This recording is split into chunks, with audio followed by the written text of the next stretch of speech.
사명이라는 뜻은 어떤 사람에게 맡겨진 임무, 어떤 명령을 말합니다.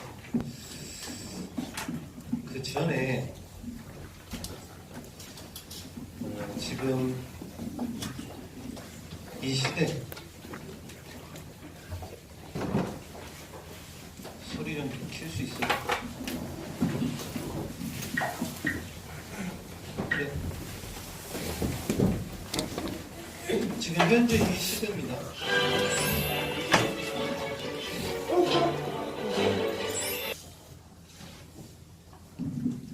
어디까지 발전할 수 있을까요?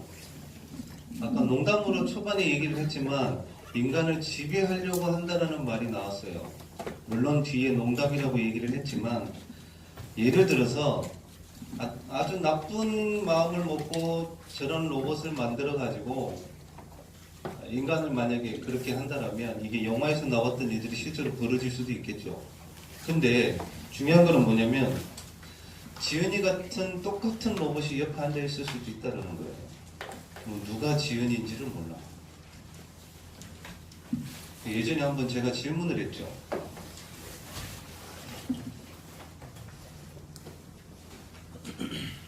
로봇이 지은이와 똑같이 앉아있는 로봇이 지은이가 로봇인지 옆에가 로봇인지를 몰라요. 복음을 전해야 될까요? 말아야 될까요? 전해야 돼요. 근데 이 기계가 예수님을 영접을 하고 옆에 지은이는 예수님을 영접을 안 했어. 아닙니다. 너무 깊이 들어가면 힘들 것 같고. 근데 제가 꼭 말씀드리고 싶은 건 뭐냐면 엄청난 발전을 해요, 지금. 그것도 나왔어요. 서울에서 부산까지 기차로 가는데 18분 걸려요. 예, 그런 것도 나왔어요. 실제로 지금 18분 만에 서울에서 부산까지 와요. 그렇게 과학이 발전하고 의학이 발전하고 이렇게 됐는데 근데 왜 이 시대에 사람들은 만약에 과학과 의학이 그 정도로 발전을 했으면 사람이 행복하고 평안하고 즐겁게 살아야 되잖아요. 근데 그게 아니라 오히려 이 시대에 더 많은 고통들이 와요. 그죠? 옛날에도 그랬지만 지금도 마찬가지라 이 시대의 함정과 올무와 틀이 뭔가 옛날부터 있었지만 지금 이 시대에 함정과 올무와 틀이 뭔가 이 고통 때문에 아프고 그죠? 힘들고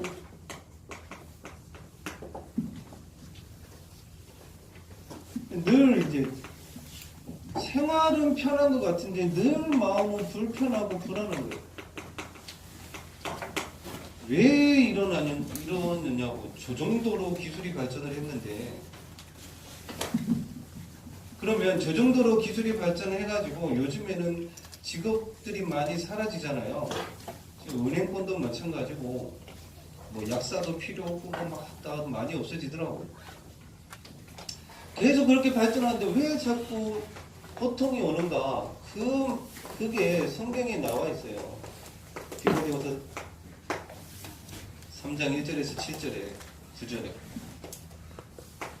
이거는 불신자만이 말하는 게 아니라 우리도 마찬가지예요. 뭐라고 되어 있냐면 다르지 못한 교훈 그리고 늘 악하고 온전하지 못한 그리고 능력이 없는 근데 반대로 이거를 해결하는 방법이 또 있어요. 디모데후서 3장 14절에서 17절 그 첫 번째가 뭐냐면 고통 가운데 있는 이유가 있다라고 되어 있어요. 뭐라고 되어 있냐면 자기를 사랑하고 그렇잖아요. 사람들이 이거는 사람을 폄하하거나 이런 게 아니라 결국에 보면은 자기를 위해서 살아요. 그죠? 그것 때문에 고통이 온다고 되어 있습니다. 두 번째로 돈을 사랑하며 물질 때문에. 그리고 자랑하며, 여기에는 교만과 자만이 같이 들어가 있습니다. 그러나 바른 교훈, 그리고 선한, 그리고 온전케 되어지고 능력이 있는 사람은 어떤 사람이냐? 여기에 반대되는 거겠죠. 이것 때문에 고통이 오는데 이쪽에 있으면은 이 함정을 메꾸고 올무를 풀게 되고 틀을 깨게 돼요. 이쪽에 있으면 자기를 사랑하는 것이 아니라 우리도 마찬가지로 하나님을 사랑하고, 이 말은 말씀 속에 있는 것. 하나님의 말씀 속에. 결국에는 아무리 이쪽에 있더라도 우리가 말씀 속에 있다면 분명히 벗어나게 돼 있어요.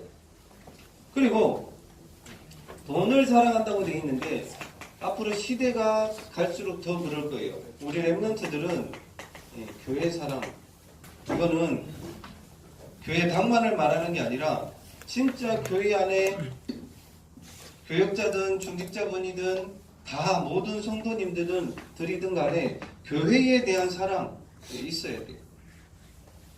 그리고 우리는 복음만 자랑합시다. 다시 말해 그리스도만 자랑할 수 있는 이런 거 있잖아요. 내가 어느 대학을 갔고 얼마나 돈을 많이 벌었고 어떤 좋은 직장을 갔다, 그런 자랑 말고 진짜 하나님이 나와 함께 하셔서 이 그리스도만 자랑할 수 있는, 복음만 자랑할 수 있는, 진심으로, 저도 마찬가지고, 진심으로 목사라서 저도 마찬가지고, 우리 선생님들도 랩런트들도 진짜 오직 복음만 자랑하시기 바랍니다. 아멘. 그리고 왜 고통을 당하느냐? 다른 사람을 늘 비방을 해요. 근데 이게 나중에 자기한테 돌아와. 그게 고통을 당한다. 그러면서 성경에는 뭐라고 되어 있냐면 무정하며 원통함을 풀지 못하고 모함하며, 이거는 사도 바울이 디모데에게 마지막 때에 이제 이런 고통이 따른다고 그랬는데 이런 것 때문에 고통이 온다고 되어 있어요. 근데 반대로 어떤 경우에도 우리는 살리는 자가 되는, 용서할 수 있고, 어떤 경우에도. 그리고 다섯 번째로 지금 너무 많은 것 같아요. 부모를 거역하며. 십계명에 모세가 하나님께 십계명을 받았을 때 하나님께 대한 4가지가 있었고, 이 땅을 살아가는 동안에는 가장 먼저 주신 첫 계명이 내 부모를 공경하라 했었어요. 근데 요즘에 우리나라도 그렇고 존속 살인이 너무 많아요. 아들이, 자녀들이 부모에 대한. 어떤 사람은 이랬대요. 뭐라고 하냐면 태어나는 것은 나의 동의 없는 결정이었기 때문에 내 모든 삶에 살아가는 비용을 부모님이 나한테 줘야 된다고 그러고 청구 소송을 냈어요. 이렇게 얘기해요. 또라이예요, 또라이. 무슨 말인지 이해됐어요? 다시. 태어나는 것은 나의 동의 없는 결정이었기 때문에, 자기가 태어나고 싶어서 태어난 게 아니라는 거잖아요. 그죠? 부모님이 사랑을 해서 내가 태어났기 때문에 나의 모든 인생의 비용을 책임져 줘라 했고 법원에다가 청구 소송을 냈다니까요. 말이 됩니까? 그게? 우리 인간에게 주신 첫째 계명, 인간이 사는 이 땅에 살아가는 동안 첫째 계명이 바로 내 부모를 공경하라 했었어요. 공경은 조심스럽게, 몸가짐을 조심스럽게 하고 받들어 모시는 거, 그거예요. 잘 봐요. 부모님들이 왜 자녀들한테 그렇게 잔소리를 하느냐? 성경에 나와 있어요. 너희의 자녀는 기업이라고 하셨거든요. 그 기업이 무너지면 다 무너지는 거예요. 그러면. 그래서 자꾸 이렇게 잔소리하고 하는 거란 말이에요. 그래서 중요한 거, 포럼할 수 있어야 돼요. 부모님과 우리 랩런트들이 그것도 좀 전투적으로 하지 말고 이런 거 있잖아. 부모님들도 그렇게 야 너 말씀 뭐도 좀 사 기도 좀 하라 그런 전투적인 토론 말고요. 좀 상황도 보고 이해도 하고 랩런트들은 그래. 엄마가 뭐라 막 고함치고 포럼 이렇게 살 하려고 그러면 은근히 도망가고 혼자 방에 들어가 버리고. 성경에는 뭐라고 되어 있냐면요. 네가 이 땅에서 잘되고 장수하는 비결이 네 부모를 공경하라 이렇게 돼 있어요. 그거는 출애굽기에도 나오고 에베소서 6장에 사도 바울도 얘기를 했어요. 네가 이 땅에서 잘되고 장수하는 것은 네 부모를 공경하라 이렇게 돼 있거든요. 근데 이게 안 되니까 자꾸 고통이 오는 거예요. 그리고 중고등 보니까 얘기해도 되겠죠. 남자의 정자가 3억 개죠. 한 번. 그죠? 그리고 여자의 난자는 한 달에 하나, 1년이면 12개. 그러면 몇 개예요?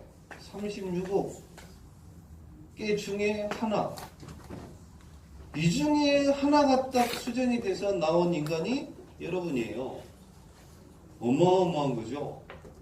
근데 엄마가 왜 나를 낳아가지고 하나님이 안 계시면 그런 말을 해도 되죠. 아까 그런 인간처럼. 그죠? 근데 이 어마어마한 상황 속에서 하나님이 여러분들을 보내셨단 말이에요. 그것도 부모님을 통해서 인간이 바꿀 수 없는 것 중에 몇 가지가 있잖아요. 하나님이 우리 부모님을 통해서 나를 태어나게 했는데 그거를 바꿔버린다? 니고데모처럼 그러길래요? 엄마 뱃속에 다시 들어가고 나올래요? 그런 게 아니잖아요. 그래서 하나님이 정해주신 거기 때문에 중요한 건 그거예요. 에베소 6장에 이제 부모에 대한 얘기도 나와요. 자녀들을 노엽게 하지 말라 이런 내용들도 나와요. 그래서 이게 필요해요. 포럼이. 전투적 포럼 말고 진짜 은혜스럽고 말씀 포럼 할 수 있는 그런 포럼이 필요해요. 처음에는 힘들어요. 특히 우리 중고등부 랩런트 사춘기 때는 더 쉽지가 않아요. 그래서 카톡이나 문자 이런 걸로 주고받는 게 좋겠죠. 요즘 랩런트들은 부모님들이 이렇게 톡 보내거나 문자 보내면 답장도 길게 안 해요. 그냥 단답형이잖아요. 지네 친구들하고 할 때는 무슨 저도 우리 랩런트들 단톡 이렇게 보니까 하루도 안 됐는데 카톡이 막 800몇십 개 올라와 있어요. 지들끼리는 할 말이 많아. 근데 부모님하고 얘기를 하려고 그러면 단답형이에요. 네, 아니요, 몰라요, 싫어요. 이런 거밖에 없어요. 근데 그런 랩런트들이 제가 고등부 이렇게 제주도 비전트리 가보니까 아니에요. 들어가 있고 조금만 마음이 열리니까 포럼을 하더라니까요. 이게 진짜 중요해요. 아니면 기도부터 하셔야 돼요. 진짜 포럼할 수 있도록. 너무 중요한 거니까. 그리고 반대로 이 부모와 지도자에 대한 순종을 할 수 있다라면 이런 거예요. 부모님이 틀린 말을 할 수도 있어요. 실제로 랩런트들 말도 안 되는 것을 지시할 수도 있어요. 근데 진짜 복음 가진 랩런트라면 그걸 하고 나서 부모님께 얘기를 해요. 이거는 이렇게 했으면 좋겠다라고. 그래서 이게 포럼이 중요한 거예요. 그게 안 되어지면 서로 지시하고 서로 무조건 방어하기 이렇게 되거든요. 그리고 여기는 배신하고 조급하다고 그러거든요. 자꾸 일을 그르치게 하는 거예요. 자꾸 조급하니까. 유목사님이 제일 싫어하는 사람, 설치는 사람 싫어요. 차라리 가만히 있는 게 낫대. 지금 이 시대가 그래요. 너무 조급해요. 너무 많은 것 같아요. 이런 것 때문에 오는 병들이 너무 많은 것 같아요. 아무튼 이렇게 속에서 일어나는 분노도 포함이 되겠죠. 이번 주 마더스 병원에 갔는데 진짜 한 이 정도 인원이 병원 안에 자리에 쫙 차 있어요. 몰라요. 명절 지나고 나서 약타로 오신 분들일 수도 있겠죠. 근데 진짜 너무 많더라고요. 근데 한 남자분이 막 소리가 나서 제가 쳐다봤더니 한 남자분이 부인 되시는 분하고 막 싸워. 병원에 와가지고. 근데 술이 이만큼 되셨어요. 그래가지고 막 싸우는 거예요. 그러면서 이 부인 되시는 분이 뭐라고 그러냐면 때를 테면 때를 봐라 막 이러는 거예요. 근데 남편 되시는 분이 그 자리에서 진짜 푹 때려버리더라고. 바로 이제 깜짝 놀랐어요 보고. 그러면서 이제 부인 되시는 분이 이제 한 대 맞으니까 열받아갖고 죽여 이러더라고. 죽여봐 막 이러더라고. 옆에 이제 그 남자분 동생이 서 있었나. 형수 참으시라고 막. 왜 그럴까요? 너무 조급해요.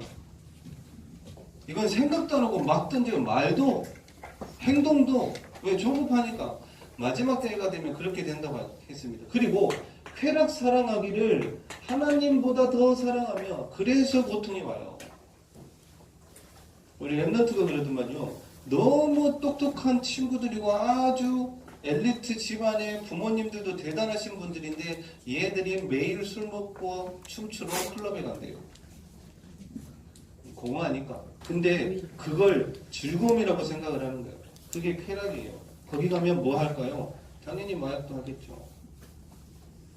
하나님보다 더 절제하지 못하면 그래서 고통이 오는 거예요. 반대로 우리 랩런트들 지난번에 얘기했듯이 우리 랩런트들은 이익과 손해 앞에서 무너지면 안 돼요. 특별히 시간 하나님 앞에 서는 그 시간이 내가 손해가 된다고 생각하면 안 돼요. 절대로.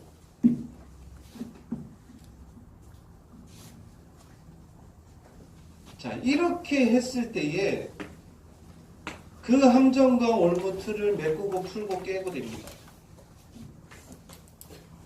이런 사람들을 보고 뭐라고 했냐 성경에는 부패하고 믿음의 관하에서는 버리운 자니라 이렇게 되어 있거든요. 근데 여기에서는 네가 어려서부터 성경을 알았다고 되어 있어요. 결국에는 하나님의 말씀이 그 사람을 이끌고 가요. 근데 우리 랩런트들이 아직 여기에 많이 있을 수도 있어요. 근데 걱정하지 말 것은 성경에 나와 있어요. 빌립보서 1장 6절에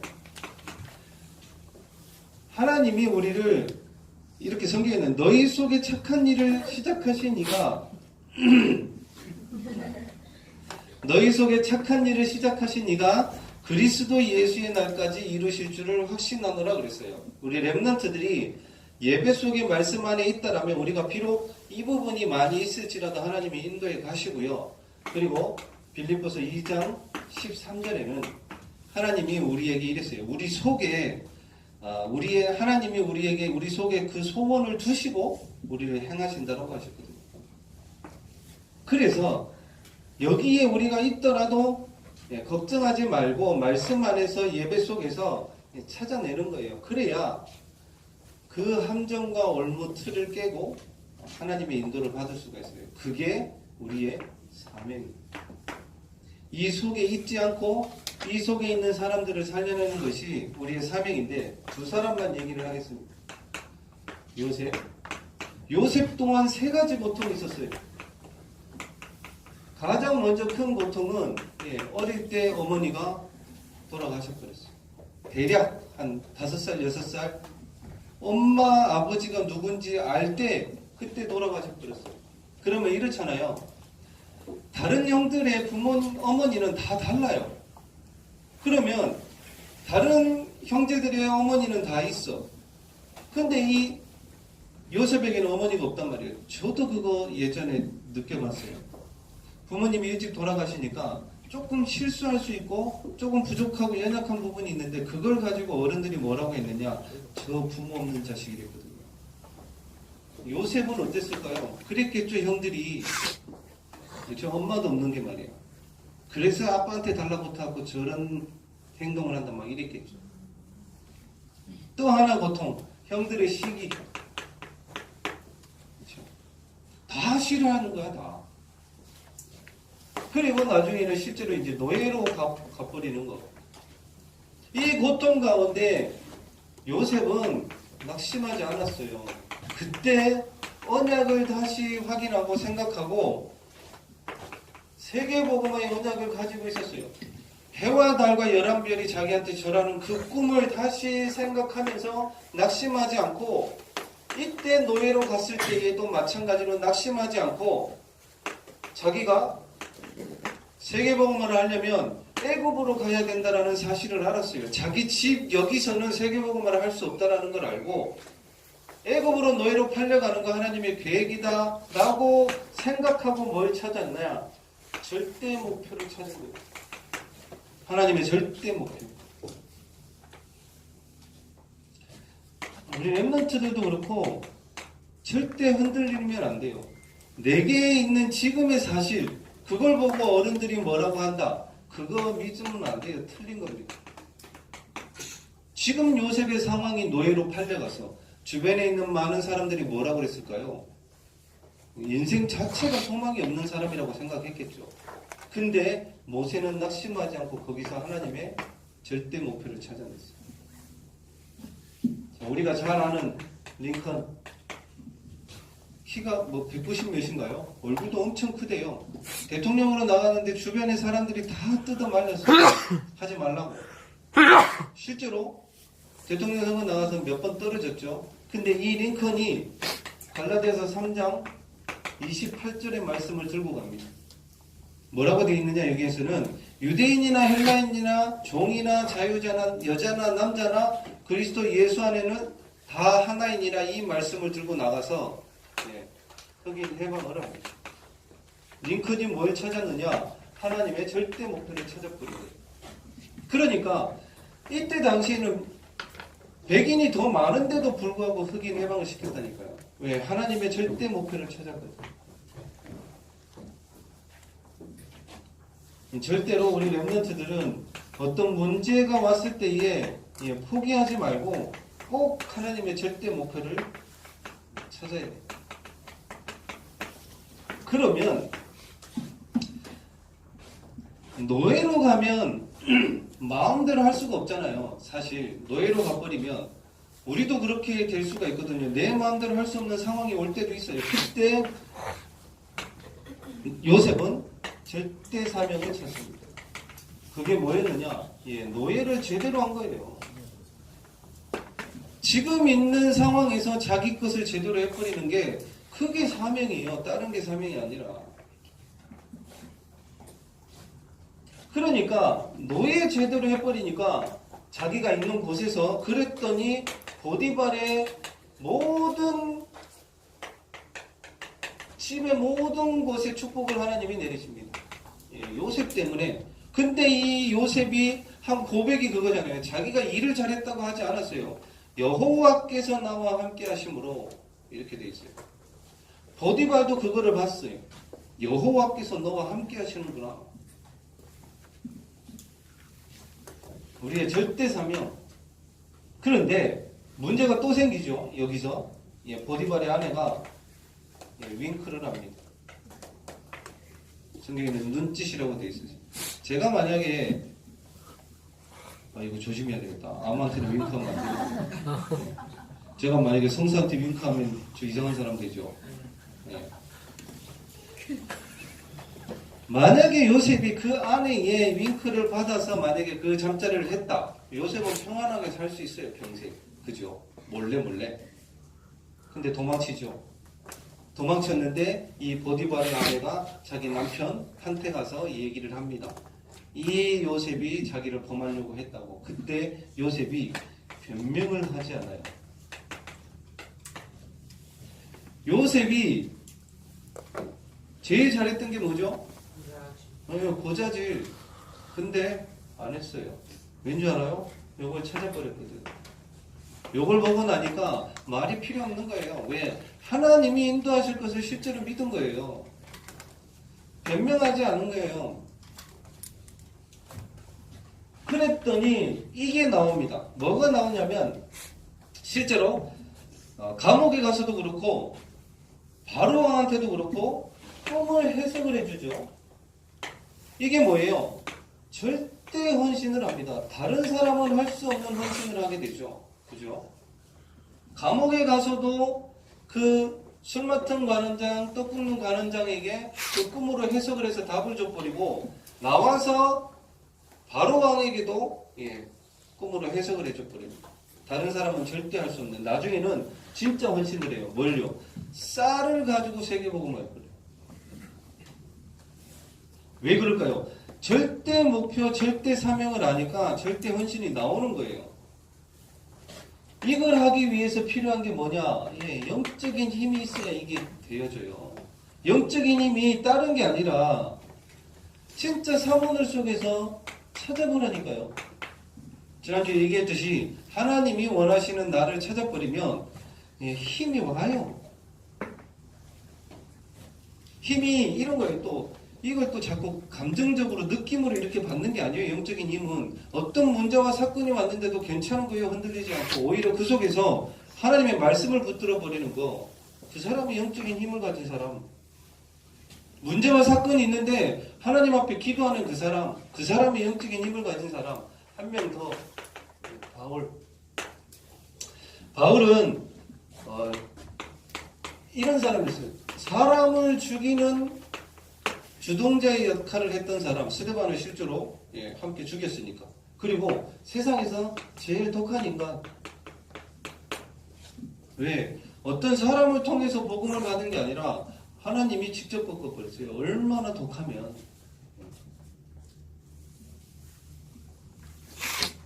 그런데 그때 하나님이 사명을 주십니다. 사도행전 9장 15절.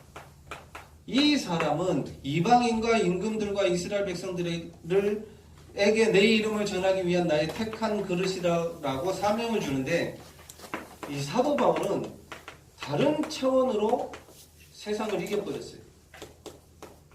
다른 차원으로. 그냥 이긴 게 아니라 먼저 예수 그리스도를 다메섹에서 만나고 나서 모든 답을 내려버렸어요. 어느 정도 답을 내렸느냐? 다른 거 필요 없다. 이 정도로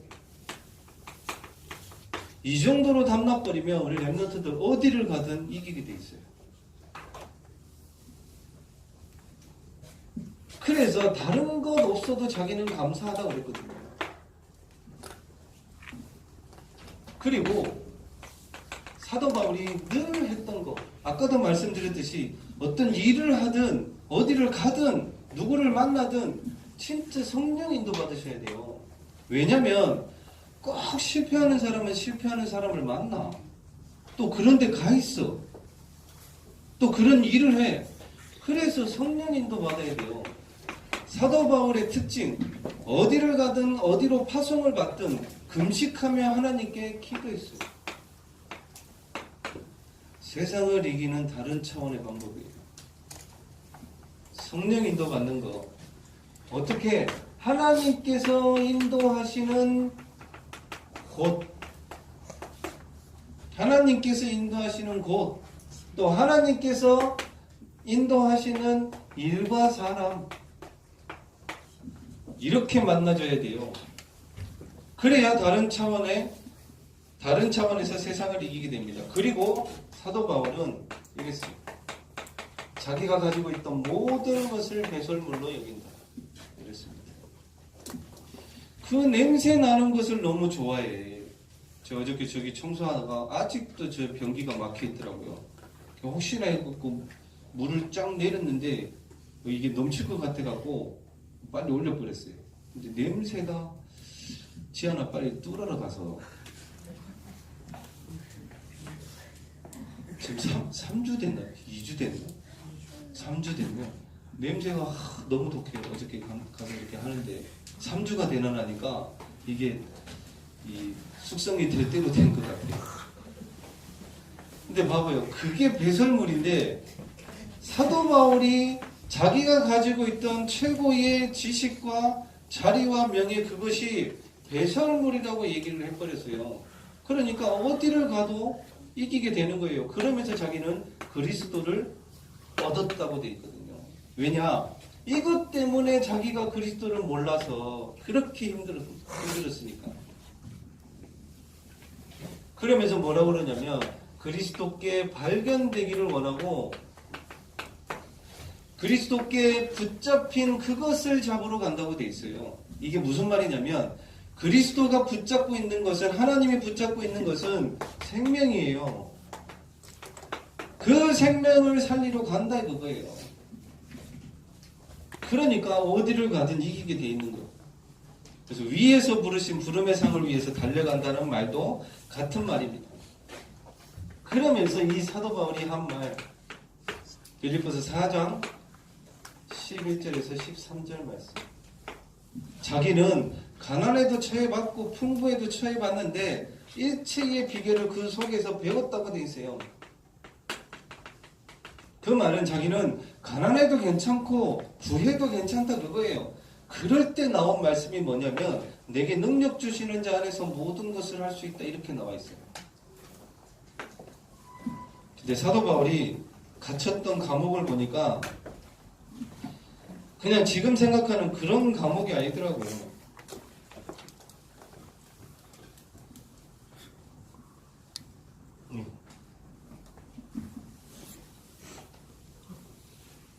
이거는 조금 많이 좋아진 것 같고 지하 감옥도 있어요. 이런 감옥 이런 데서 이제 밑에서 혼자서 지낸 거지. 불을 파가지고 들어간 것도 있었고 이런 지하 감옥 여기서 사도 바울이 참수당했다고 하더라고요. 이 감옥에 있으면서 이런데 예전에는 그랬어요. 동굴 같은데 이렇게 무덤이라든지 아니면은 저런 감옥을 파놓고 진짜 악진한테는 그랬대요. 그 안에 시신을 같이 넣었대잖아요. 그 무서우라고. 근데 여기서 사도 바울이 참수를 당했다고 하더라고요. 로마 감옥입니다.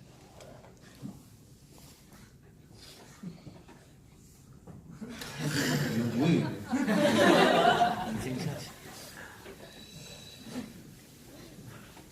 그러니까 저런 감옥에서 사도 바울이 이거를 했다니까요. 빌립보서를 쓸 때에 나는 감옥에 있어도 괜찮고 뭔가 많이 이렇게 해가지고 풍부에 처할 수도 있는데 내가 감옥에 있지만 나는 그리스도 안에 있기 때문에 모든 것을 할 수 있다 이렇게 얘기를 해요. 그러면서 19절에 하나님께서 우리의 모든 쓸 것을 풍족하게 채우시리라 이렇게 얘기를 합니다. 다른 차원의 비밀을 가졌던 사도 바울이 그러면서 사도 바울에게 있었던 다른 비밀이 뭐였느냐? 제가 진짜 부탁드리고 싶은 게 그거예요. 우리 랩런트들도 그렇고 우리 선생님들도 그렇고 제발 교회 안에서 시험 들지 마세요. 사도 바울이 쓴 서신은 다 교회의 거죠. 교회를 향해서 보냈죠. 사도 바울이 시험 들었을까요? 그 교회를 보고 복음을 받았는데도 불구하고 아직도 우상 숭배하는 고린도 교회, 서로 늘 싸우는 그리고 아주 똑똑하다고 하는 그런 사람들이 말하는 것들을 가지고 사도 바울은 시험 들지 않았어요. 제발 시험 들지 마세요. 시험 들었다. 만약에 그 시험 때문에 뭔가 내 마음에 벽이 생겼다. 속은 거예요, 사단한테. 사도 바울은 다른 비밀을 가지고 있었다니까요. 절대로 시험 들지 마시고, 그리고 사도 바울은 한 곳에 절대로 머무르지 않았습니다. 그곳이 최고의 곳이라고 생각하지 않고 로마를 받고 오늘 말씀처럼 가이사 앞에서는 안주하지 않았어요. 그 다음 것을 받지. 그렇죠? 다른 비밀이에요. 그게 지금 내게 있는 그것이 다가 아니라는 거예요. 그 다음 것을 받지. 그리고 사도 바울에게 있었던 것 그게 뭐였느냐? 다른 힘이 있었어요. 우리 랩런트들에게 있는 응답 중에 제일 큰 응답일 것이고 사도 바울에게 있었던 힘이 다른 힘이 뭐였느냐? 기도가 되어지는 힘이었었어요. 기도가 되어지는 힘. 어디를 가든 그랬죠. 그래서 우리 랩런트들은 조금만 해보라니까요. 조금만. 강단 말씀을 가지고 진짜 한번 기도해봐봐요. 저거 정시기도. 정시기도 해가지고 응답이 한번 와보면 이게 돼요. 이게 24가 어디를 가든지 기도가 된다니까요. 그러면 이 다른 힘을 가지고 있으면 어디를 가든지 우리 랩런트들도 그렇고 선생님들도 그렇고 그 현장의 분위기를 바꿔버려요. 근데 대부분 끌려다니거든. 그 분위기에 이 힘이 있어야 돼. 그래서 우리 랩런트들은 학교 가서 기도 좀 해라. 학교 가서 맨날 다락방 할 때도 그래요. 우리 랩런트들 다락방 하면 뭐라 그러냐면 점심시간에 제가 햄버거를 들고 가잖아요. 요일을 또 맞춰야 돼. 왜? 그 시간에 학교 밥이 맛있는 요일이 있다더라고. 또 그 날짜를 좀 피해달래. 저는 이제 그런 거 말고 학교에 우리 어떤 친구가 있는데 어떤 선생님이 있는데 목사님 좀 기도해 주세요. 그런 걸 얘기를 듣고 싶은데 목사님 오늘 밥은 너무 맛있는데 밥 먹고 다락방 하면 안 될까요? 그런 거 말고 학교를 놓고 진짜 그게 24란 말이에요. 그게 그래야 그 분위기에 끌려다니지 않는단 말이에요. 우리 선생님들은 그 업의 현장의 기도, 현장에서 기도하는 것 그게 다른 의미고 그 현장의 분위기를 바꾸는 그게 뭐냐면요. 문화예요. 문화. 사도 바울이 가지고 있었던 것. 가는 곳마다 그 현장 분위기 다 바꿔버렸어요. 사도 바울. 그래야 유일성의 응답이 옵니다. 왜냐하면 복음이 유일하기 때문에. 결론. 어저께 유 목사님이 핵심 때 5가지를 얘기를 하시더라고요. 우리 랩런트들이 이 부분에 있어서 사명을 가지고 실제로 했으면 좋겠어요. 그 첫 번째가 뭐였느냐? 주와 부를 좀 구별해라. 뭐가 중요한지는 알아야 될 거 아니에요. 잘 안 되더라도. 그죠? 그리고 좀 전체를 볼 수 있는 내 것만 이거 말고 나만 이거 말고 좀 전체를 볼 수 있는 그리고 조금 생각도 할 수 있는 비슷한 말이겠죠. 세밀하게 해야 되지만 좀 넓게 볼 수 있는 넓고 조금 멀리 좀 볼 수 있는 그러면서 뭐라고 하셨냐면 가난에 대해서 뛰어넘으라고 그랬어요. 가난에 대해서.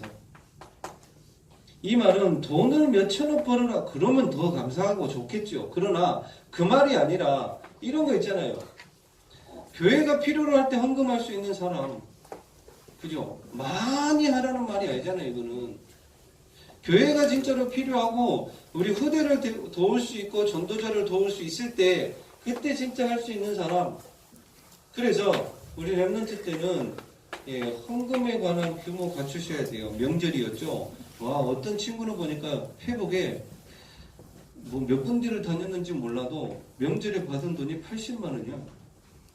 고등학교 2학년짜리가 대단해요. 우리 랩런트들 명절 때 받았죠. 11조 하세요. 오늘 주보에도 보니까 헌금에 관한 내용 올려주셨던데 가난을 뛰어넘는 방법 첫 번째 가장 중요한 게 이거예요. 다른 게 아니라 그리고 또 하나 편법 쓰지 않는 것. 업을 하시는 분들이 이거 많이 쓰더라고요. 하나님이 돌아가셨습니까? 살아계셔요. 편법 쓰지 않는 것. 법대로 해야 돼.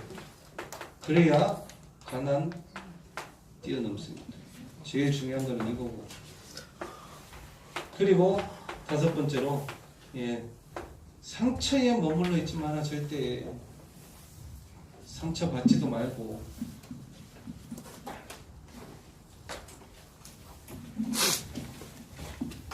이런 사람 있어요. 성인 아이. 저도 이 상처 때문에 제 나이가 영적으로 19살이었거든요. 어떤 거 있느냐? 그때 아버지 어머니가 다 돌아가셔 버렸습니다. 그때 머물러 있었어요. 솔직히 거기에 대한 답이 안 났거든요. 왜? 어떻게 해서 하나님이 부모님을 왜 이렇게 먼저 데려가셨냐는 거예요. 나도 힘들고 우리 가족도 힘들어 죽겠는데. 철학 때 말씀드렸죠. 한 분이 이제 중년쯤 나이가 되신 여자분인데 그분의 나이는 지금 50대 중반인데 실제 영적인 나이는 12살밖에 안 돼요. 왜 그러냐?